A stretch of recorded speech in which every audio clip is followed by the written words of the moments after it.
Con la lectura, amén. Está mal lo de arriba, es 18 al 19:7. Leemos la palabra y luego pues comentamos. Dice, mas Pablo, habiéndose detenido aún muchos días allí, se despidió de los hermanos y navegó a Siria, y con él Priscila y Aquila, habiéndose rapado la cabeza en Cercrea, porque tenía hecho voto. Y llegó a Efeso, y los dejó allí, y entrando en la sinagoga, discutía con los judíos, los cuales le rogaban que se quedase con ellos por más tiempo, mas no accedió, sino que se despidió de ellos diciendo, es necesario que en todo caso yo guarde en Jerusalén la fiesta que viene, pero otra vez volveré a vosotros, si Dios quiere, y zapor de Efeso. Habiendo arribado a Cesarea, subió para saludar a la iglesia y luego descendió a Antioquía. Y después de estar allí algún tiempo salió recorriendo por orden la región de Galacia y de Frigia, confirmando a todos los discípulos. Llegó entonces a Efeso un judío llamado Apolos, natural de Alejandría, varón elocuente, poderoso en las Escrituras. Este había sido instruido en el camino del Señor, y siendo de espíritu fervoroso, hablaba y enseñaba diligentemente lo concerniente al Señor, aunque solamente conocía el bautismo de Juan. Y comenzó a hablar con denuedo en la sinagoga, pero cuando le oyeron Priscila y Aquila, le tomaron aparte y les pusieron más exactamente el camino de Dios. Y queriendo él pasar a Acaya, los hermanos le animaron y escribieron a los discípulos que le recibiesen, y llegando él allá fue de gran provecho a los que por gracia habían creído. Porque con gran vehemencia refutaba públicamente a los judíos, demostrando por las Escrituras que Jesús era el Cristo. Aconteció que entre tanto que Apolos estaba en Corinto, Pablo, después de regresar las regiones superiores, vino a Efesos y hallando a ciertos discípulos, les dijo, ¿recibisteis el Espíritu Santo cuando creísteis? Y ellos le dijeron, ni siquiera hemos oído si hay Espíritu Santo. Entonces dijo, ¿en qué pues fuisteis bautizados? Ellos dijeron, en el bautismo de Juan. Dijo Pablo, pues Juan bautizó con bautismo de arrepentimiento, diciendo al pueblo que creyesen en aquel que vendría después de él, esto es, en Jesús el Cristo. Cuando oyeron esto, fueron bautizados en el nombre del Señor Jesús. Y habiéndoles impuesto Pablo las manos, vino sobre ellos el Espíritu Santo, y hablaban en lenguas y profetizaban. Eran por todos unos 12 hombres. 12 hombres. Amén. Dice el texto de Hechos 18:8 al 19:7, 18:18 al 19:7, está vinculado por tres ejemplos de aquellas personas inmersas en la transición del antiguo al nuevo pacto. Pablo, Apolos y los 12 santos del Antiguo Testamento. Vamos a ver la transición de Pablo. Al llegar Pablo a Cencrea, el puerto oriental de Corinto, donde halló un barco que se dirigía al este, Pablo se rapó la cabeza porque tenía hecho voto. Su acción parece desconcertante a primera vista, ya que él estaba muy consciente de que el antiguo pacto y todos sus rituales habían expirado. Sin embargo, él había sido criado de acuerdo a las más estrictas normas de la fe judía. Después de volverse cristiano, Pablo se dio cuenta de la inutilidad de todos los esfuerzos de la salvación personal a través de ritual, tradición, legalismo, sinceridad y bondad externa comparados con la verdadera justicia y el verdadero conocimiento de Dios que viene al conocer a Cristo. Pero él poseía un verdadero amor por la ley de Dios en las Escrituras y aún tenía la influencia de su herencia judía. Cuando quiso mostrar su profundo agradecimiento por el maravilloso ánimo de Dios durante los tiempos difíciles en Corinto, es natural que hubiera pensado en una manera típicamente judía de hacerlo. El voto que Pablo hizo fue el voto nazareno, una promesa especial de separación y devoción a Dios. Por lo general se hacía en gratitud al Todopoderoso por bendición o liberación misericordiosas. Pablo, como era una estrategia común, cuando llegó a Efesos entró en la sinagoga y allí disputaba con los judíos, igual que pasó con Berea. Fue bien recibido, tanto por los judíos que le rogaban que se quedase con ellos por más tiempo. Su respuesta a esta gran oportunidad brinda un claro testimonio a la seriedad de su voto. Se negó a quedarse, teniendo prisa por llegar a Jerusalén a causa de su voto, y por llegar antes de la fiesta, tal vez de la Pascua. El apóstol no accedió. Con mucho pesar se despidió de ellos diciendo: es necesario que en todo caso yo guarde en Jerusalén la fiesta que viene, pero otra vez volveré a vosotros si Dios quiere. Al llegar a Palestina, Pablo, habiendo arribado a Cesarea, llegó a la ciudad romana y puerto de escala para viajeros con destino a Jerusalén. Desde allí continuó para cumplir su voto y después subió para saludar a la iglesia. Que Pablo visitó Jerusalén, aunque la ciudad no se menciona, está claro por el requisito del voto y también por el uso de Lucas de los términos subió y descendió. Él naturalmente subió desde Cesarea, situada en la costa, hasta Jerusalén, localizada en el monte Sión, y luego descendió de Jerusalén a cualquier otra parte. Después completó su segundo viaje misionero en Antioquía, desde donde había comenzado el recorrido. Con estos breves versículos enfocados en el apóstol en transición desde los antiguos hábitos, Lucas resume un largo y arduo viaje. Vamos a ver ahora a Apolos, que no es nuestro amigo Apolo, sino otro. Apolos en transición. Ahora el médico inspirado presenta a un judío llamado Apolos, natural de Alejandría. Apolos creció en una entorno y cultura judío. Logios, elocuente, aparece solo aquí en el Nuevo Testamento. La palabra puede significar un hombre de palabra o un hombre de ideas. Más importante, él era poderoso en las escrituras. Dunatos, poderoso, está relacionado con dunamis, de donde se deriva la palabra castellana dinamita. Gapais, escrituras, como siempre en el Nuevo Testamento, identifica al Antiguo Testamento. La erudición y elocuencia de Apolos, junto con su poderoso trato del Antiguo Testamento, hacían de él un tremendo orador. Que él hubiera sido instruido en el camino del Señor no significa que ya fuera cristiano. La frase "el camino del Señor" es un término del Antiguo Testamento para la instrucción en las cosas de Dios. Apolos combinaba su profundo conocimiento y su elocuencia con un corazón apasionado basándose en su limitado conocimiento. Apolos hablaba y enseñaba diligentemente lo concerniente a Jesús. Sin embargo, no tenía una comprensión completa del Evangelio, ya que solamente conocía el bautismo de Juan. El bautismo de Juan era de preparación para la venida del Mesías. Apolos aceptó el mensaje de Juan, el Bautista, acerca de la venida del Mesías. Incluso creyó que Jesús era el Cordero de Dios y el Mesías. Sin duda, exponía con fuerza y persuasión las escrituras que enseñaban a Jesús. Pero no entendía el significado de la muerte y resurrección de Cristo. Tampoco estaba familiarizado con la venida del Espíritu y el nacimiento de la Iglesia en el día de Pentecostés. En resumen, era un santo redimido del Antiguo Testamento. Era salvo, pero aún no se le podía llamar cristiano. Aunque la enseñanza de Apolos era correcta, dentro de sus límites, necesitaba el resto de la historia relacionada con Jesús.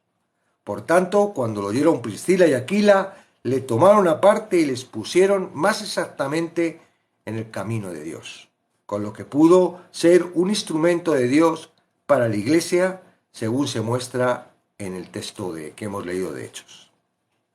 Por último, vamos a ver la transición de los antiguos, ¿verdad?, santos del Antiguo Testamento en transición. Pablo, llegado a Efeso, halló a ciertos discípulos. Esta afirmación no prueba que fuesen cristianos. Matetetes, discípulo, simplemente significa aprendiz o seguidor. Y no siempre en el Nuevo Testamento se refiere a cristianos. Incluso no todos los llamados discípulos de Jesús eran salvos. En Juan 6,66 expresa: desde entonces muchos de sus discípulos volvieron atrás y ya no andaban con él. Sin duda, Pablo no supuso que estos 12 discípulos eran cristianos. Su pregunta, ¿recibisteis el Espíritu Santo cuando creísteis?, buscaba determinar la condición de estas personas. La respuesta de ellos, ni siquiera hemos oído si hay Espíritu Santo, confirmó el apóstol, que ellos todavía no eran cristianos. Que no estuvieran informados de la venida del Espíritu en Pentecostés mostraba que en realidad eran santos del Antiguo Testamento. La respuesta que dieron a la siguiente pregunta de Pablo, ¿en qué pues fuisteis bautizados?, clarificó más la condición de ellos, respondiendo, en el bautismo de Juan, demostrando que fueron discípulos de Juan el Bautista. Después de averiguar que eran santos del Antiguo Testamento, Pablo explicó que Juan bautizó con bautismo de arrepentimiento, diciendo al pueblo que creyesen en aquel que vendría después de él, esto es, en Jesús el Cristo. La luz de la verdad les iluminó los corazones cuando oyeron las enseñanzas de Pablo y fueron bautizados en el nombre del Señor Jesús, que significa su unción espiritual con él por medio de la fe. Al instante, en un gesto de afirmación apostólica, Pablo les impuso las manos. Algunos de los apóstoles habían estado presentes en cada nueva fase de la Iglesia, de modo que serían testigos fidelignos de la realidad de que todo aquel que creía en Jesucristo era uno con él. Estos 12 hombres, igual que Pablo y que Apolos, antes que ellos, ilustran la naturaleza de transición de hechos.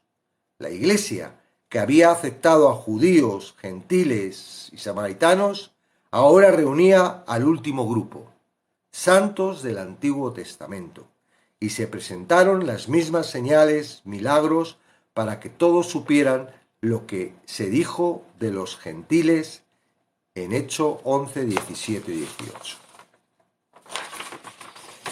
Bueno, transición. Repasamos un poquito así, ¿verdad?, el tema. 3 personajes. Bueno, la última parte son 12, los discípulos, ¿verdad?, de Juan. Eran realmente discípulos. Se considera que hasta 100 años después de Jesús seguía habiendo discípulos de Juan. El poder que hizo Juan y cómo era Juan, la verdad es que fue poderosísimo y se creó. Si él hubiera querido, podía haber creado una secta paralela a la de Jesús, pero él mismo dijo, no, que yo mengüe y él crezca, porque yo he venido para abrir el camino a Jesús, no para hacer otra secta más del judaísmo. Pero es cierto que habían personas que habían estado con Juan y que después de que el arresto y de la muerte de Juan, no habían continuado y no habían percatado, ¿verdad?, todo lo que había pasado con Jesús, que es el que estaba señalando Juan. Entonces vemos los tres personajes.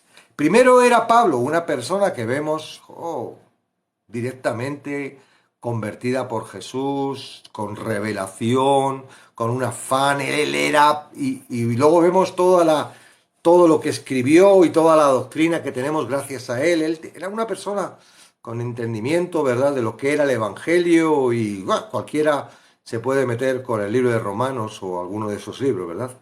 Pero aquí vemos que en esta etapa en donde está, que todavía está en transición.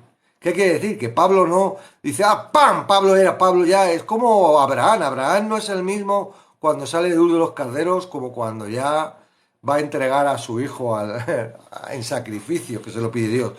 Hay un proceso, ¿verdad? Y dentro de ese proceso, pues hay una carga, y aquí es lo que está aquí mostrando, ¿no? Que aunque Pablo está definido, salvo en Jesucristo, olvidado ya totalmente de que la salvación sea por ley, por obra o por legalismo o por tradición, aquí vemos que Pablo, ¡pum!, se deja llevar todavía por su corazón. Y eso es lo que vamos a hablar hoy, porque te va a servir a ti hoy también. Porque tú, en el proceso en el que estás, cada uno estamos en nuestro proceso, ¿verdad? Dios está trabajando con cada uno de nuestros procesos. Entonces, según nuestro proceso, pues vas a ver que hay veces que, pero ¿cómo? Si yo ya estoy, ya he creído, ya soy salvo, ya, ¿cómo? Y es porque en realidad dentro de nosotros hay parte que no se convierte. Hay algo que estamos arrastrando y es el vino viejo, ¿verdad? Ahora hemos entrado, ¿verdad? Hemos encontrado el vino nuevo y lo estamos echando en un odre nuevo. Nuevas criaturas somos. Lo viejo pasó. Ahora todo es hecho nuevo. Entonces, estamos en un odre nuevo donde Cristo, el Espíritu Santo y la palabra nos está llenando de algo nuevo, ¿verdad?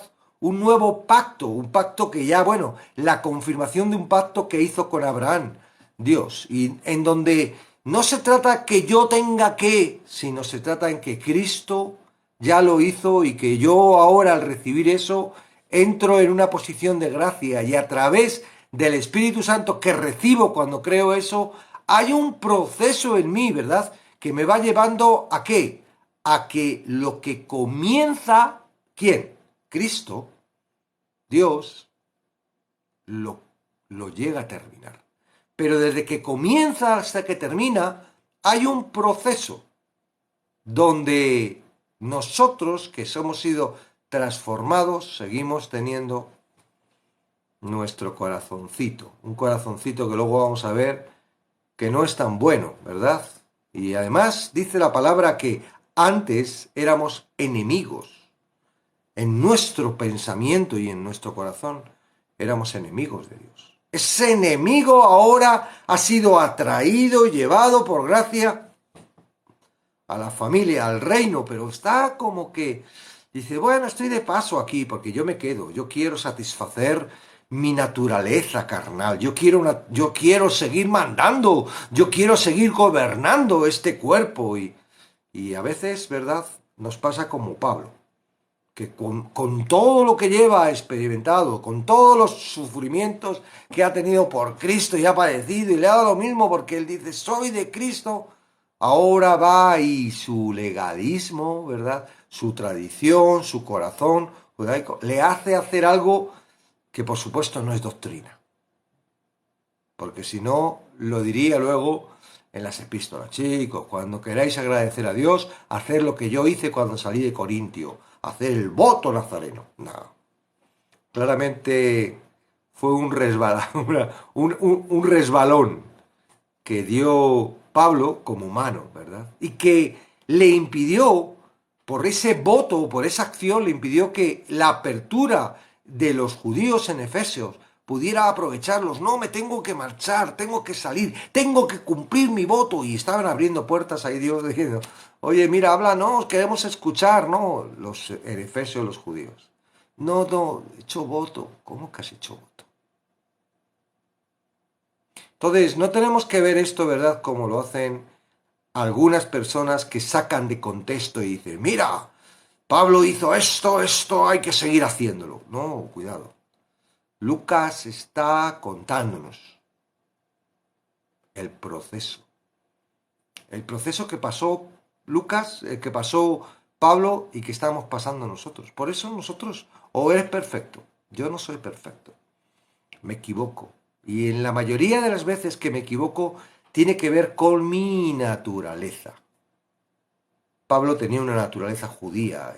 Era normal que él en un momento dado también, ¿verdad?, no era perfecto. No era Jesús. Era un humano.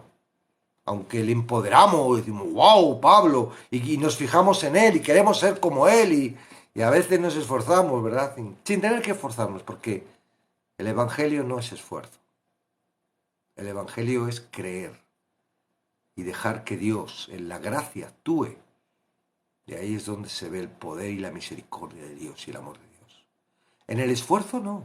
Lo que tú haces es casi ofensivo para Dios, porque Él ya lo ha hecho todo y lo sigue haciendo. Él no quiere que tú tomes el control. Él quiere que tú confíes en Él y que dejes el control a Él y que tú seas simplemente ese hijo, ¿verdad? Que está con papá, como el hijo pródigo cuando vuelve, recibiendo el becerro gordo, el vestido, el calzado, el anillo, la satisfacción, el abrazo del Padre, aún en nuestra suciedad, aún en nuestros errores, aún en nuestra, siguiendo teniendo nuestra propia naturaleza. Amén. Entonces, sí, Pablo vemos aquí que se resbala, que se resbala. Se resbala. ¿Ah, eso le hace perder la salvación? Pues nada, ¿no? Él supuestamente no lo he visto, no lo he investigado, no, o no lo he encontrado que él diga, ¡ay, aquí metí la pata! No, no lo dice, porque es claro que estamos constantemente, ¿verdad?, metiendo la pata. Estamos en el mundo y él lo dice en Romanos, ¿no? Lo que no quiero hacer, eso a veces hago. Pero gracias a Dios, que la misericordia de Dios nos libra de todo eso, ¿verdad?, de toda esa condenación y no nos saca de la seguridad de Cristo. Amén. El otro que vemos, el siguiente, es Apolos. Apolos es un gran elocuente, es un gran predicador, es alguien que, wow, convence a la primera y no tenía pinta de que ser un judaizante que fuera. No, no, no, era una persona noble, ¿no? Estaba enseñando la palabra, dice, y guay, bien y tal. Había descubierto a Juan, se había bautizado en Juan. Juan señalaba a Cristo, él había visto en las Escrituras todo lo de Cristo, creía en Cristo, pero se había quedado ahí, no había entendido más. Y eso nos pasa a muchos, que llegamos a Cristo, nos arrepentimos de Cristo, pero en realidad no sabemos qué significa eso y nos seguimos dirigiendo a través del Antiguo Testamento por nuestro esfuerzo, ¿no? Queremos agradar a Dios y estamos todo el día machacándonos, entre comillas, ¿verdad? Porque tampoco nos machacamos mucho, pero esforzándonos y sobre todo pidiendo perdón por todas las veces que no hemos hecho lo que creíamos que teníamos que hacer, o ahí, ¿verdad? Ay, atormentados porque cometemos muchos errores y no podemos ser tan perfectos como queremos serlo para Dios. Queremos agradar a Dios. Es como el hijo que quiere agradar a papá, ¿verdad? Y se pone a hacer un dibujo y se pone a hacer un algo y tal. Mira, mira qué bonito. Y tú ves el dibujo. Y lo que te agrada no es el dibujo. Lo que te agrada es que es tu hijo. Lo que te agrada es que le quieres y no importa que te traiga un dibujo o no te traiga nada, ese amor no es un cambio, no le quieres más porque te ha traído un dibujo. En el caso de Dios es al revés, porque nosotros nos podemos acercar a Dios a través de Jesucristo. Y si tú sustituyes Jesucristo por algo que tú estás haciendo, eso es una ofensa. Estás desechando a Jesucristo. Y eso es chungo. Ahora, yo no creo que Apolos desechara a Jesucristo. Lo único que no entendía, ¿verdad? Como nos pasa a muchos de nosotros todavía, que no entendemos. Hemos entendido que Cristo es el Mesías. Hemos entendido que viene a pagar nuestros pecados. Hemos entendido que resucitó. Hemos entendido que ahora vive en nosotros y que nos guía y tal. Pero no hemos entendido de que es suficiente para limpiar nuestro pecado. No hemos entendido que somos nosotros los que tenemos que luchar contra el pecado, ya lo venció Él. No hemos entendido, hay un montón de... Un segundito, por favor. Dime, Amy. Pero estoy en live a las 7:30, sí. Entonces, no hemos entendido muchas cosas que claramente son útiles, porque la palabra de Dios es cree. Y creer O sea, cuando dice, agarrado, dice, ¿cuál es ese que viene, el que está agarrado en la roca? Aquel que lee y hace lo que lee. Ahora, muchos entienden que es, uy, leo y tengo que hacer, y buscan qué hacer, y están todo el día, su objetivo, sus lentes, su prisma con la que miran la palabra es qué es lo que tengo que hacer, y están constantemente encontrando cosas de hacer. ¡Ay, tengo que amar al prójimo! ¡Ay, tengo que perdonar a todo el mundo! ¡Ay, tengo que! Cuando en realidad, si uno se pone a mirar bien la palabra y la ve en el contexto clave desde Apocalipsis, bueno, desde Génesis a Apocalipsis, lo que te está mandando la palabra es que creas. No se trata de hacer, se trata de creer. Es más fácil quizás hacer que creer que no lo tienes que hacer, que es parte del proceso que Dios va a hacer y que te va a envolver en lo que Él va a hacer. No, nosotros no entendemos que nosotros no lo tengamos que hacer, que lo tenga que hacer Él, lo queremos hacer nosotros. Pero eso es no creer. Entonces, estás leyendo la palabra, y no la estás haciendo. Por mucho que tú estás haciendo, uy, los 10 mandamientos. Bueno, te puedes enrollar toda tu vida con los 600 y pico mandamientos, tradiciones y tal del Antiguo Testamento y al final no vas a saber, no lo vas a aprender y no vas a ser capaz de hacerlos y vas a seguir ahí martirizados y no estás haciendo lo que realmente es agarrarse a la roca, que es creer.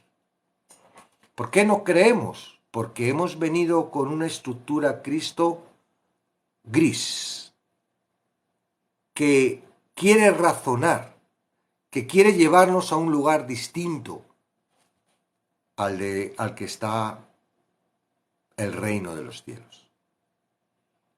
El reino de los cielos se ha acercado. Bueno, que se acerque, pero nosotros seguimos en nuestro arbolito de la sabiduría del bien y el mal. No, mira, mente, pensamientos. Nosotros hemos abandonado ese arbolito, ahora nos hemos ido al que está en el centro del huerto. Ahora estamos comiendo del árbol de la vida. No necesito saber el bien y el mal, porque lo que necesito saber es cuál es la dirección que quiere Dios que yo haga, porque el bien y el mal depende del que es el sabio. Tú no tienes por qué caminar en lo que tú crees que es el bien y el mal. Tú tienes que caminar en lo que te diga Dios y te lleve Dios. Entonces, como Apolos, ¿verdad? Y como Pablo, nosotros seguimos dejándonos llevar a través de nuestro corazón y nuestros pensamientos. Y ojalá luego con lo que voy a mostraros podáis distinguir, porque la clave está en distinguir lo que es tu pensamiento y lo que es el pensamiento de Cristo. Porque muchos queremos pensar como Cristo. Y eso es imposible. Sí, tu mente te va a engañar. A algunos les engaña creyendo que el Espíritu Santo les habla ahí. Dios me ha dicho. Están engañados. No están ellos ahí vacilando. Ay, voy a decir que Dios me ha dicho. No, están engañados. Ellos han escuchado un pensamiento agradable. Una cosa que es externa, ¿verdad? ¡Ay, Dios me ha dicho! Y no, pero eso no es bíblico. ¿Cómo que Dios te ha dicho? ¿Has leído eso en la Biblia? ¿Lo pone en la palabra? ¿Está afirmado? No lo he oído aquí. Dios me ha dicho que el viernes va a caer una. ¿Cómo? ¿Qué te ha dicho Dios? Ok, entonces lo importante, de verdad, el verdadero kit de la cuestión es saber distinguir lo que son tus pensamientos de los pensamientos de Cristo. Tú no tienes que pensar por Cristo. Cristo piensa solito. Tú no tienes que ser parecido a Cristo.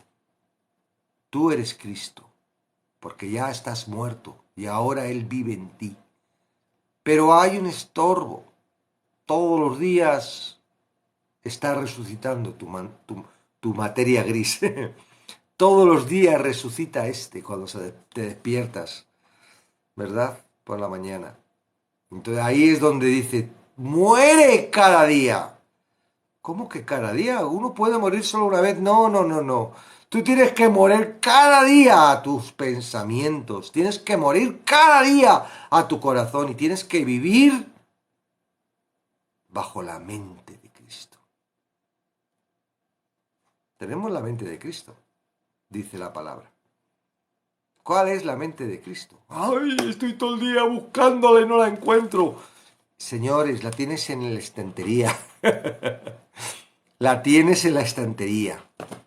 La mente de Cristo es la palabra. Si tus pensamientos difieren a lo que pone la palabra, duda de esos pensamientos. No puedes tener más tu capacidad, más sabiduría que la palabra, que la mente de Cristo. Algo está pasando. Si tú tienes temor sabiendo de que está Dios contigo, algo está pasando aquí dentro que te está apartando de la realidad de la mente de Cristo. Entonces, ahora, en nuestro, digamos, afán diario, el humano está acostumbrado a resolver los problemas.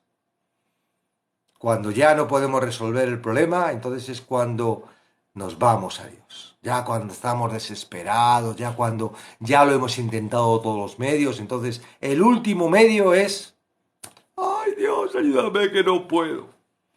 ¿Verdad? Solo le pasó a los discípulos cuando estaban en la barca con la tempestad. Jesús dormía, ellos ahí luchando con la tempestad, ya cuando no podían más, que veían que se iban a... ¡Jesús, sálvanos! Eso somos así, estamos acostumbrados. Nuestra terquedad, nuestra naturaleza es de hacerlo nosotros, en nuestra propia cuenta. Entonces, cuando estamos hablando de, hay una transición, tengo mis pensamientos, tengo la palabra, parece como que nos están animando y nos están diciendo, mira, tienes que borrar tus pensamientos, no puedes pensar, tienes que actuar solo como dice la palabra y a mí me suena hacer, ¿verdad?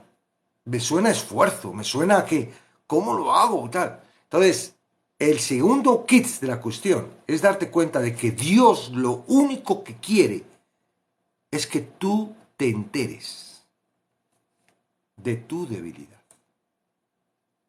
Que puedas ver que realmente lo que sucede en tu mente no lo puedes tú controlar. Que eres débil y que necesitas de Él 100%. No cuando no puedes más. Siempre. Entonces, el kit está en eso, en que no solo que te des cuenta de que tus pensamientos son distintos, ¿verdad?, a la mente de Cristo. No solo que te des cuenta de que tu vida está dirigida a través de esos pensamientos, sino que te des cuenta que eres incapaz de poder detener esos pensamientos para poder vivir según dice la palabra. No puedes. Y Dios te lo va a mostrar a través de, ¿cómo? Pues dificultad. ¿Cómo? Pues a través de aflicción, a través de que eso que tú estás haciendo, que te estás dirigiendo con tu mente, con tu esfuerzo, lo único que trae es, ya no puedo más. Y entonces Dios dice, bueno, ¿y cuándo vas a terminar de estar luchando por tu propia cuenta? Cree. Sí, no, pero es que tengo que... Cree. Cree. Es creer. ¿De verdad tú puedes hacer algo para salvarte? Si no estuviera Jesucristo, si no hubiera muerto Jesucristo, ¿crees que podría salvarte? No, van a decir, no. Bueno, pues si has creído que no puedes hacer absolutamente nada para salvarte, que gracias a Jesucristo te salvas y que no hay otra posibilidad, si has creído eso, ¿por qué no puedes creer que Dios va a guiar tu vida sin que lo hagas tú a través de tu corazón y tus pensamientos? Por eso habla la palabra muere. Muere cada día. Como absurdo. ¿Cómo? Mueres una vez y punto. Ya está. Un muerto no tiene que otra vez volver a morir. No, dice, tú sí. Tú todos los días estás resucitando. Muere cada día. Luego dice, toma tu cruz. Y claro, todos entendemos, tenemos que coger la cruz. Tenemos que ir a la cruz como fue Jesús. Y eso parece como que sufrimiento, esfuerzo, trabajo, santidad. Yo no. Yo creo que la cruz es la mente de Cristo. La cruz es lo que Él hizo. No hay otro. El símbolo de la cruz no es algo que yo tenga que hacer, es lo que hizo Él. El símbolo de la cruz es lo que Él me muestra por lo que yo tengo la posibilidad de estar ahora donde estoy. Y luego, ¿qué dice? Sígueme. No dice, ponte a hacer. No dice, no. Todo eso nos lo ponemos nosotros aquí.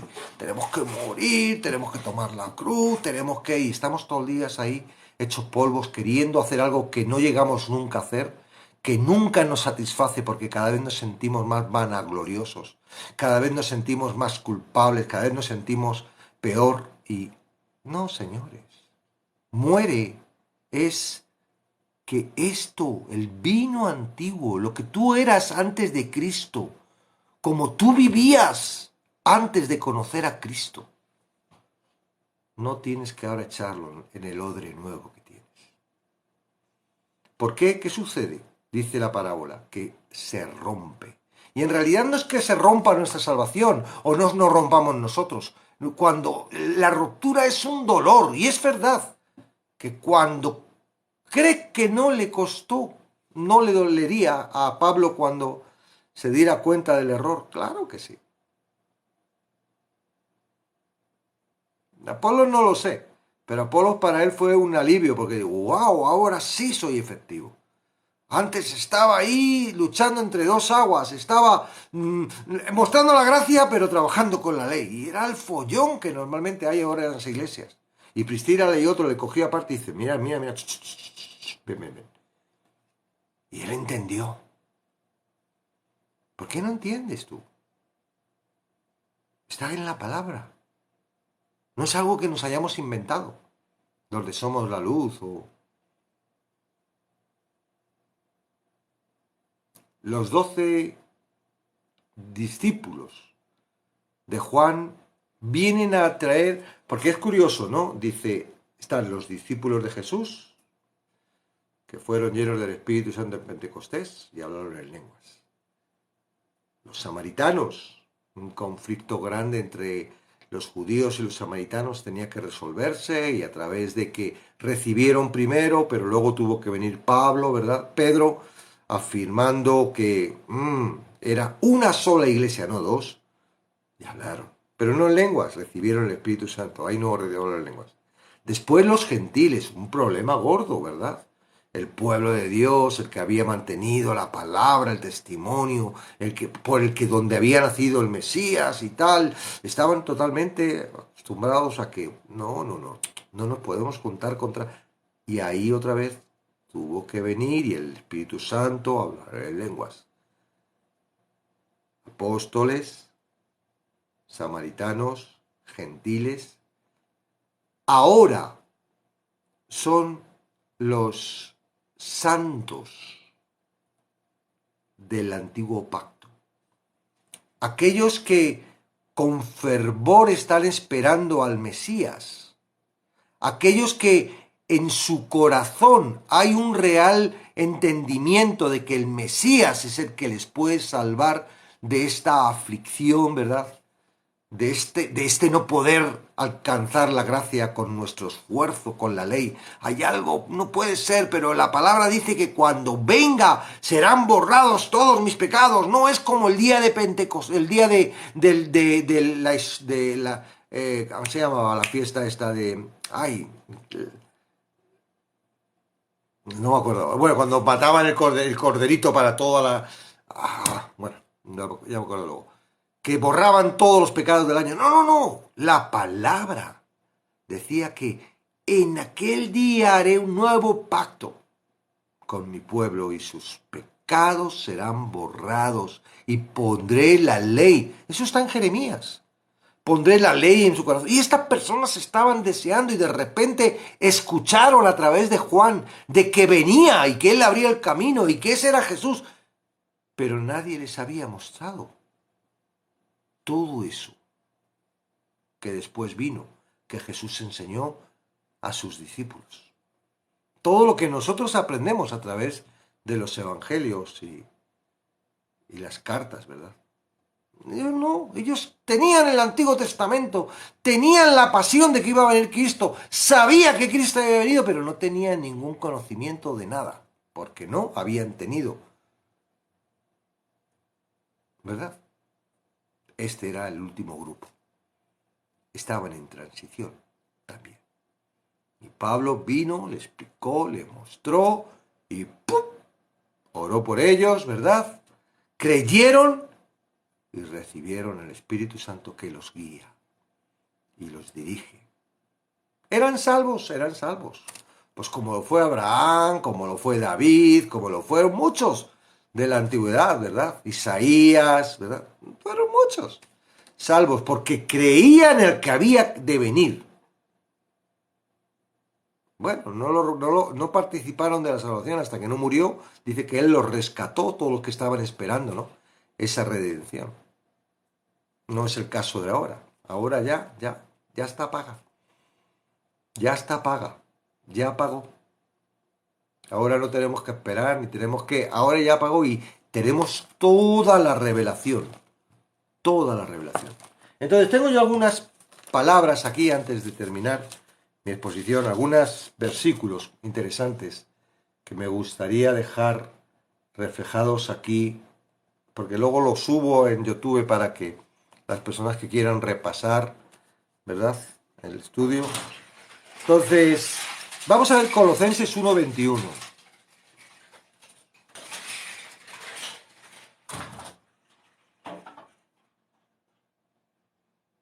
Si lo encuentro. Aquí está. Colosenses 1:21 dice: y a vosotros también, que erais en otro tiempo extraños y enemigos en vuestras mentes. Esos los que estamos antes de Cristo, o los que están en contra, todavía no están en Dios, son extraños y enemigos en vuestras mentes, haciendo malas obras. Ahora os ha reconciliado. Sí, os ha reconciliado, te reconcilia la persona, pero el corazón y la mente. Es como Pablo, ¿verdad? Él es salvo, santo, lo entiende, pero su corazón y su mente todavía mantiene y arrastra toda la enseñanza del judaísmo. Mateo 15:19 dice que de nuestro corazón sale todo lo malo. Y no dice que cuando nos convertimos eso cambia. Sigue. No sé, yo siempre digo, Dios tiene que tener su propósito. Pero podía haber convertido el corazón, pero no, al corazón no lo convierte. No lo convierte. Él sigue queriendo mandar y sale en verdad deseos. Tú dices, pero ¿de dónde sale eso? Pero ¿cómo? Si ya soy cristiano, yo ya no tengo el pecado, yo no quiero saber nada de todo eso. ¿De dónde sale ese deseo? ¿Por qué hay eso en mí? ¿Por qué ha saltado en automático esa ira? ¿Por qué ha saltado en automático esa envidia o ese rencor? ¿O por qué ese miedo, ese temor? ¿Por qué sale en automático? Porque está aquí. De naturaleza. Es nuestra naturaleza. No nos convierte en oro. Seguimos siendo polvo. El oro es Él. Nos acercamos a Él. Vivimos por Él. Caminamos con Él. El poder es de Él. Pero seguimos siendo polvo. Cuando Pablo habla de cómo cambiar eso, cómo podemos esa transición, cómo podemos pasar esa transición, porque a veces las mayores dificultades que estamos viviendo, ¿verdad?, en el cristianismo, es que no podemos dejar esos sentimientos y ese corazón que nos aprieta, esos pensamientos que nos traen temor y que... Entonces Pablo dice en Romanos 12, 1 y 2, nos habla un poco de... Dice Pablo, Romanos 12, espera, 1 y 2. Así que, hermanos, os ruego por la misericordia de Dios, os lo pido por favor. Esto es muy importante lo que voy a decir, por la misericordia de Dios. ¿Alguna vez lo has dicho? Mira, por favor, escúchame, por la misericordia de Dios. Es como una, ¿verdad? Algo que te está diciendo, mira, por favor, atiende, atiende. Esto es muy importante. Es suma importancia. Por la misericordia de Dios, que presentéis vuestros cuerpos en sacrificio vivo, santo, agradable a Dios, que es vuestro culto racional. Y claro, esto lo coge la gente y dice, ¡ay! No tenemos que contaminar nuestro cuerpo, no tenemos que... Y empiezan a sacar ahí todo un montón de... Tú lo que tienes que decir es, no entiendo lo que me está diciendo. ¿Cómo? ¿Cómo puedo? En sacrificio vivo. ¿Qué quieres decir, Pablo? Me tengo que matar todos los días como un cordero para... ¿Qué quieres decir? Agradable a Dios, pero si lo que le agrada a Dios es Jesucristo, yo como... No lo entendemos. No saques de ahí que tenemos que estar ahí santificándonos y limpiándonos. No saques de ahí porque no dice eso. ¿Vale? Mira el siguiente. No os conforméis a este siglo. Cuando dice siglo está hablando de tu vida, ¿verdad? El tiempo en el que estás vivito y coleando. No te conformes a este tiempo. ¿Por qué? Porque el corazón no sabe, no quiere saber de eternidad. El corazón, el eslogan del corazón es el vivo al hoyo, el vivo al bollo, el muerto al hoyo, el vivo al bollo. Mientras que estoy vivo hay esperanza, vamos a disfrutar y a conseguir todo lo que deseamos. No, mira, no te conformes a este mundo. Ay, ¿eso cómo se hace? Sino transformaos por medio de la renovación de vuestro entendimiento. Transformaos por medio de la renovación de vuestro entendimiento, para que comprobéis cuál sea la buena voluntad de Dios, agradable y perfecta. Es decir, bueno, de momento no sabemos cómo vamos a hacer esto, pero entendemos que Pablo nos está diciendo que por la misericordia de Dios traigamos una renovación en nuestro entendimiento. Es suma importancia. No hagas nada. Solo tienes que saber que tu mente tiene que ser renovada. Ya no vale. Antes estaba contra Dios. Ahora tiene que haber una renovación para que esa mente no me haga dirigir a un sitio distinto, a un sitio incómodo que yo no quiero ir. Ahora vemos 1 Corintios 2,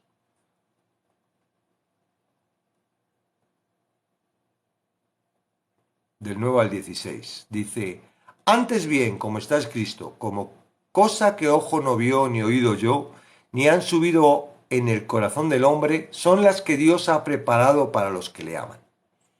Pero Dios no las reveló a nosotros pero Dios nos las reveló a nosotros por el Espíritu, porque el Espíritu todo lo escudriña, aun lo profundo de Dios. Porque ¿quién de los hombres sabe las cosas de los hombres sino el Espíritu del hombre que está en él? Así tampoco nadie conoció las cosas de Dios sino el Espíritu de Dios. Y nosotros no hemos recibido el Espíritu del mundo, sino el Espíritu que proviene de Dios. Es decir, que tú has recibido al Espíritu de Dios, ¿ok? Y el Espíritu de Dios trae un entendimiento que tú no conoces, porque no tiene nada que ver con el mundo. El entendimiento que tiene el Espíritu no tiene nada que ver con lo que tú entiendes, ¿ok? Pero ese Espíritu de entendimiento lo has recibido, ¿ok? De momento empieza ahí a mantener ahí la cabeza. Tengo que renovarme y he recibido un espíritu de entendimiento. Bueno, a ver qué va a hacer Dios conmigo, porque de Dios para que sepamos lo que Dios nos ha concedido. Lo cual también hablamos, no con palabras enseñadas por sabiduría humana, estoy bien, sí, sino con las que enseña el Espíritu, acomodando lo espiritual a lo espiritual. Pero el hombre natural, no somos naturales, pero traemos la carga del hombre natural. Hemos sido naturales, ¿verdad? Como Pablo había sido judío, o era judío. Pero el hombre natural no percibe las cosas que son del Espíritu de Dios, porque para él son locura y no las puede entender, porque se han de discernir espiritualmente. Es decir, las cosas naturales, lo que son locura para... ¿Qué locura estás diciendo? Si la quieres entender con tu mente natural. Ahora mira, pero el hombre natural no percibe ahora. En cambio, el espiritual juzga todas las cosas, pero él no es juzgado de nadie. Porque ¿quién conoció la mente del Señor? ¿Quién le instruirá? No tenemos ni idea, ¿verdad? Mas nosotros tenemos la mente de Cristo. No, no se trata de nosotros. No se trata que nosotros, en nuestra inteligencia, en nuestra sabiduría, no se trata. Se trata de Él. Esto es lo maravilloso. ¿Qué tienes que renovar? Tienes que renovar en tu entendimiento, que tu vida no la vas a dirigir tú. La va a dirigir la mente de Cristo. La va a dirigir ya tú. Mira, la voluntad yo no sé dónde estará, pero seguro que la voluntad no está en el cerebro, ¿vale? Ni en el corazón. Está en otro lado de nuestro ser. La voluntad puede decir, vamos a hacer caso al corazón,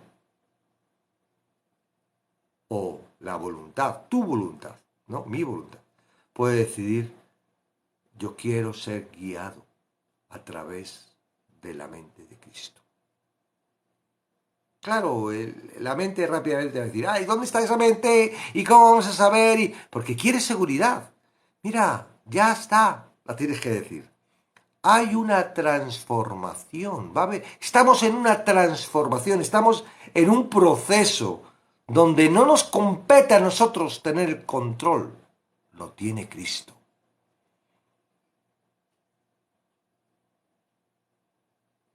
La salvación no es que tú vayas a por Cristo, es que Cristo viene y tú dices quiero. Esta transformación consiste en que Cristo te está diciendo, déjame a mí llevar tu vida. Y tú tienes que decir, quiero. Porque si no vas a seguir luchando con tus fuerzas, luchando con tu vanidad, luchando con tu debilidad, luchando con... Sí, claro, crees en Dios, estás todo el día ahí de rodillas, pidiendo, clamando, creyendo que es eso y Dios está esperando a que tú te rindas. Y le digas, ya, a partir de ahora, hoy, Señor, sí, creo, ayuda a mi incredulidad. ¿Qué lío? No, no es lío. No, el lío no lo crea la propia mente que quiere seguir gobernando. Vamos a ver. Esto es así. Claro, hay que... Primero, el primer fundamento es, ¿crees que la palabra escrita, crees que la Biblia que tú tienes, que te esmeras en estudiar, crees que es la palabra de Dios y es verdad? Sí, ¿no? Si no crees, tienes un problema. Y tendrás que resolver ese problema, ¿verdad? Tendrás que ver cómo puedes hacer que tu mente crea en eso. Vale, ahora ya has pasado esa fase y has roto, has dado de sí, ya digo, ya sí, creo, vale, creo. Porque tiene que ver con la voluntad de lo que tú quieras. Si tú tienes dudas, si todavía no crees, todavía sigues ahí en un estado, pero de repente dices, ya me rindo, creo. Eso es algo que tienes que hacer indudablemente. Si quieres seguir guiado por la palabra, porque no hay cosa más complicada que ser guiado por uno que desconfías. Tú no le das la mano a alguien que no conoces y que, uy, este me va a hacer algo malo. Tú tienes que estar confiado. Entonces, ¿crees que la palabra de Dios es verdad? ¿Crees que el reino, el rey, la palabra, Cristo, es esa palabra que tú tienes y estamos leyendo? Ese es el primer fundamento. ¿Ok? Bien, sí creo, sí creo, sí creo, sí creo, mente creo. ¿Ok? Vale, va. Ahora lees. En esa palabra confiable lees nosotros, porque ahí pone nosotros, más nosotros. ¿Quién? Pablo y ellos. Tú también. Está hablando a los corintios, que eran horribles. No creo que tú hagas lo que hacían los corintios. Estaban en una perversión y en una equivocación ahí terrible. Se habían confundido, bien confundido, por eso escribe Pablo. Nosotros, tú, yo, tenemos la mente de Cristo. No te pongas a razonar dónde está la mente. No te pongas a razonar si la tienes que escuchar o no escuchar. No te pongas, cree que tienes la mente de Cristo. Ah, eso es. Ok, no sabemos dónde está, no sabemos cómo actúa, pero la palabra de Dios dice Raque, pero las cartas de Pablo no creo que sean revelación, sino documentos. ¿Ves? Esto es parte del problema que tienes, Raque. Esto es parte. O sea, tu problema es distinto a nuestro problema, por lo menos distinto a mi problema. Yo ya, ese conflicto ya lo he superado. Porque eso que tú has puesto ahí es un pensamiento. ¿Viene de ti o de quién? ¿Viene de ti o de quién? Es un pensamiento de Dios. ¿Dónde pone eso? Si tú estás diciendo que las cartas de Pablo no son revelación, ¿por qué los evangelios son revelación? ¿Por qué el Antiguo Testamento es revelación? ¿Por qué no tienes pruebas para poder hacerlo? Porque ya estás dudando bajo. Entonces, Raquel, ese es un problema que tienes que resolver. Yo ya lo he resuelto. Como lo he resuelto, cualquier carta de Pablo me sirve para entender que es palabra de Dios para mi guía. Ahora, ¿no crees? Entonces, directamente, coge tu Biblia. ¿No crees que sean, por favor? Si no son, arráncalas, quítalas, no las leas, porque no son, según tú. Entonces, es un problema que tendrás que resolver porque ¿de dónde viene esa información? ¿Qué propiedad tiene? Porque, hombre, uno puede entender, ¿no? Oye, la versión tal fue traducida por este corte que es medio no sé qué, o esta otra versión y han agregado aquí cosas para su interpretación. Tú puedes trabajar con todo eso y muy bien, fantástico.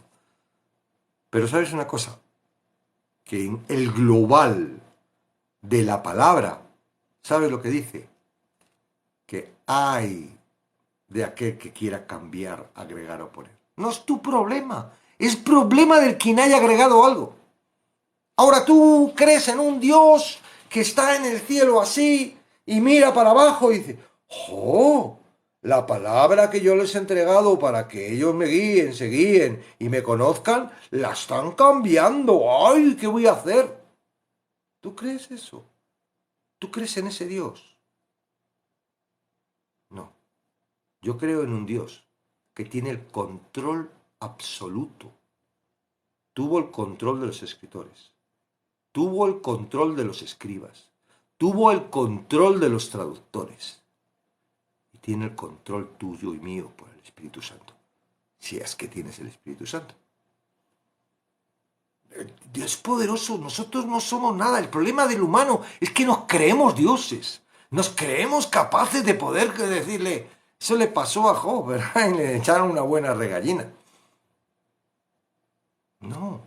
Entonces, ese te digo, es tu problema. ¿Por qué? Porque no tienes seguridad. Tú estás andando en un sitio que no sabes si hay una mina o hay un agujero. No controlas, no sabes porque no tienes la seguridad. Cuando tú andas en la Biblia dices, uy, estos libros no. ¿Y por qué los otros sí? ¿Quién te ha convencido para que esos libros no y los otros sí? ¿Quién te ha dicho eso? Que tú te lo has creído y te ha valido y esa es tu fortaleza. Pero es que es una fortaleza débil, que lo único que te trae es una debilidad grandísima, porque te ha quitado unos libros tan fantásticos. Si esos libros los quitas de la Biblia se queda coja. Y te lo dice uno que la ha leído de arriba abajo un par de veces. Bueno, el Nuevo Testamento más que el Antiguo, pero bastantes veces. Entonces la Biblia no es solo un libro, es todo un conjunto. Y todo un conjunto, esa afirmación no es positiva, ¿vale? Entonces, seguimos, ¿verdad? La mente de Cristo. Vamos a ver Efesios 4, 22, 24.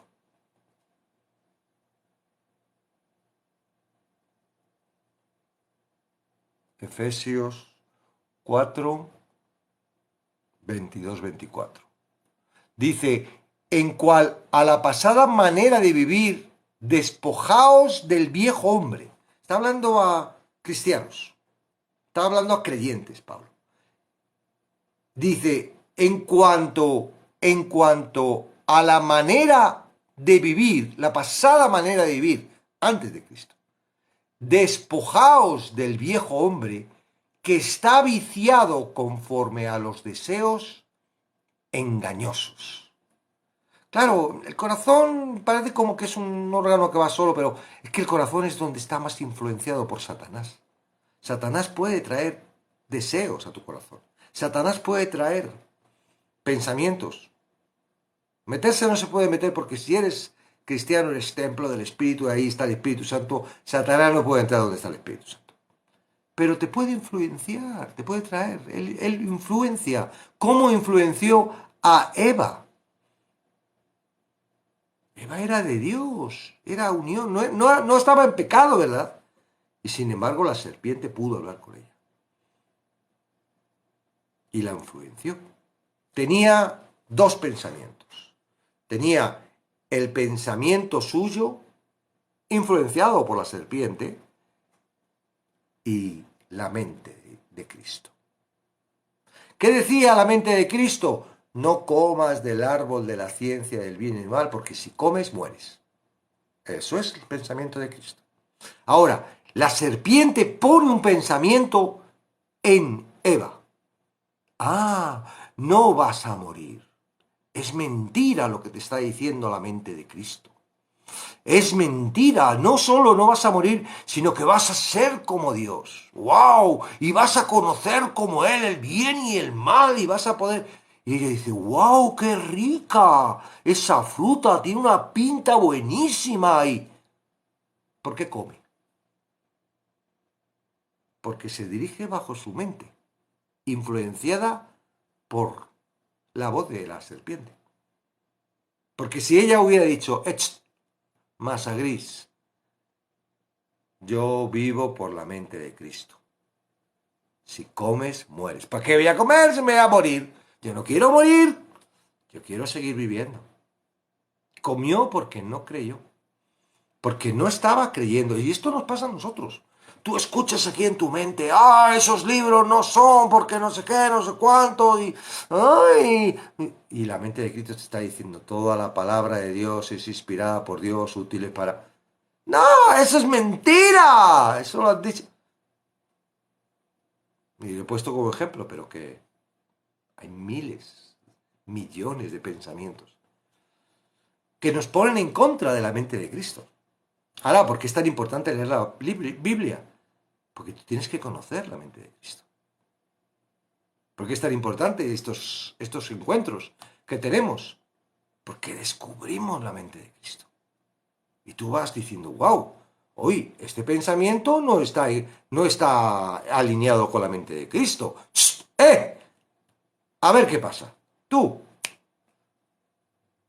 en cuanto a la manera de vivir, despojado pensamiento del viejo hombre que está viciado conforme a los deseos engañosos. 23. Y renovaos en el espíritu de vuestra mente. En el espíritu. No es en la masa gris, es en la voluntad. Es en esa voluntad de que quiero. No sé cómo, porque lo quiero controlar, pero no sé cómo controlarlo, pero deseo, quiero y creo que voy a ser dirigido por la mente de Cristo. Claro, la mayoría de los pecados, o los pecados que tienen perdón, ¿verdad? Y que no hace falta volver a crucificar a Cristo, son pecados de inocencia, porque no conoces. Entonces, como no conoces, tu mente te lleva a hacer algo que no es. Ah, y cuando lo haces y te das cuenta de que, oh, pero ¿cómo? ¿Cómo ha pasado? Ignorancia. Bueno, esos pecados son redimidos por Cristo. Ahora, esto está claro que no es de la mente de Cristo, porque la mente de Cristo me está diciendo, ay, pero es que a mí me gusta y quiero y lo deseo y no pasa nada, luego me arrepiento. Cuidado, esos pecados, no te creas que porque te arrepientas son limpiados. Lo que tienes que hacer es arrepentirte de que estás siguiendo viviendo bajo tu voluntad y atrapado todavía en el pecado. No has aceptado a Cristo. Tú has aceptado a Cristo como algo más, como algo para tener vida eterna, pero tú no has aceptado a Cristo. Sigues atrapado. Porque sí, sabiendo que no agrada a Dios y te agrada a ti, sigues atrapado al pecado. Arrepiéntete. ¿Para qué? Para salir de esa esclavitud. Porque no haces lo que quieres, sino lo que el dueño de esa esclavitud quiere. Filipenses 4:7. Y estoy terminando, ¿vale?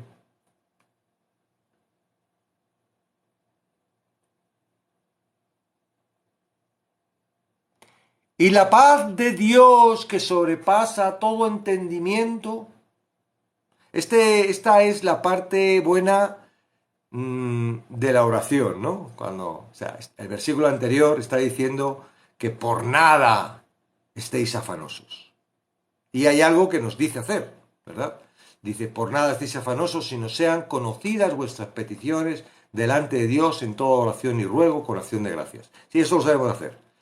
El ponerla delante de Dios, las necesidades, los afanes, con ruego, lo sabemos hacer. A veces se nos olvida agradecerlo. No queremos agradecerlo porque sentimos que nos sentimos tan mal que no queremos darle gracias por lo que estamos pasando, pero bueno, eso es algo que irás aprendiendo cuando conozcas cómo actúa Satanás. Entonces, lo que nos manda a hacer cuando tenemos un afán es que se lo pongamos delante de él. No hay mucho problema. No está diciendo, quítate el afán, no estés afanoso, so pecador. No, me está diciendo, tienes un afán, no te preocupes. Ponlo delante de él con ruego, en oración, con ruego y acción de gracias. Eso es lo que nos compete a nosotros bajo nuestros afanes, ¿verdad? Que son un montón al cabo del día.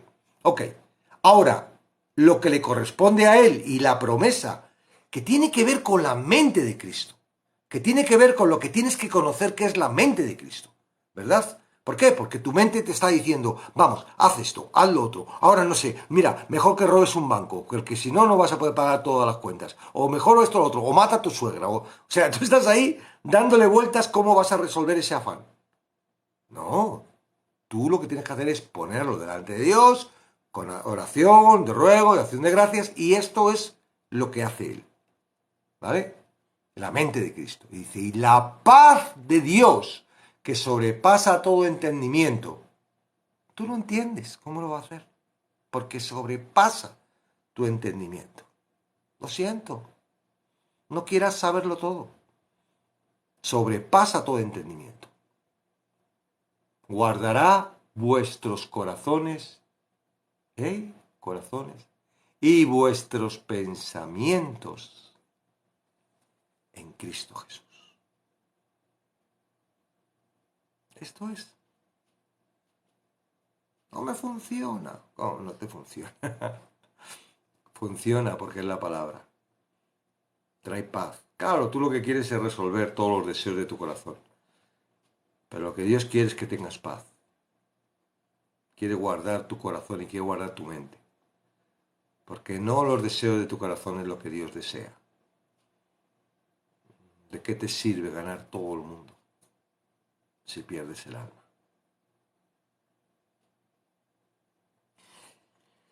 Y bueno, hablaremos más adelante esta semana sobre fortalezas.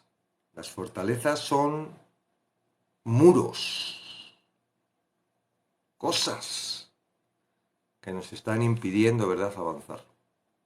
Fortalezas. ¿Mm?